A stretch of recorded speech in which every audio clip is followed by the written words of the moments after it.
My name is Mark Longley and I'm one of the specialists at Ewbank's auction rooms here in Guildford in Send. I'm just looking through a few of the items that we have in our sale coming up on the 21st of June, one of 4 fine sales that we advertise. Today I'm going to discuss items that have been designed as souvenirs for the Grand Tour. When I was a very young man, I used to work for a company that had specialist sales of this particular discipline, and it is something that has always interested me since that time. The items that we have here are items that would have probably been made in the 19th century, following a much greater tradition of people collecting items that remind them of the classical past. If you're a young man in the 18th century, you would have gone on a grand tour to finish your education.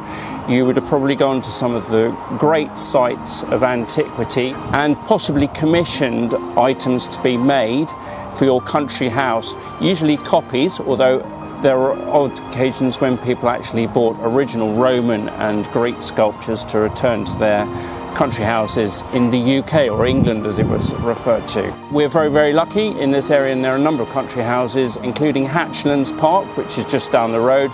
It has a very nice classical portico, something that somebody on a grand tour would have seen, this appreciation of the antique. So starting from the central piece here, this is a copy of a sculpture designed by Verrocchio. It's called the Colleoni Monument. It is a copy of one of the 2 great Renaissance equestrian sculptures of the 15th century. It was commissioned by Colleoni, who was a mercenary, on condition that he left all of his money to the city of Venice. He asked that he had a monument made of him, and there was a commission sent out, and a competition to design this particular piece was announced.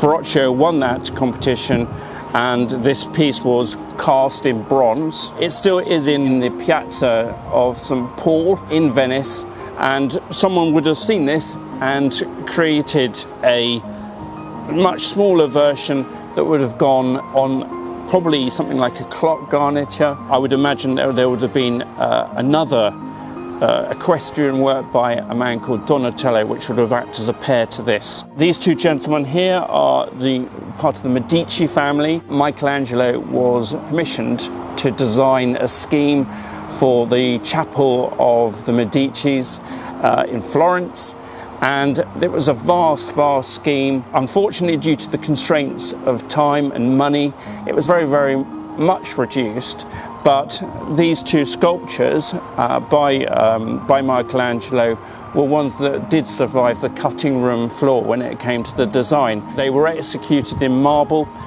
These 2 are reduced models or copies of the Medicis, and they are found in the Medici Chapel in Florence. We have here St. Peter on a throne. The original throne was considered a souvenir of St. Peter and his life, and it was preserved as a relic in the Vatican City. The relevance of this is very much around us. These modern garden sculptures made out of cement are still a reminder that the classical world is really informing us of our future design.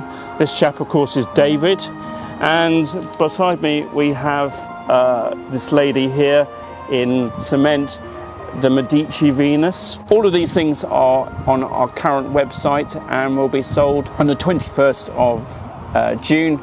Please do look at our website and you will see more descriptions and estimates.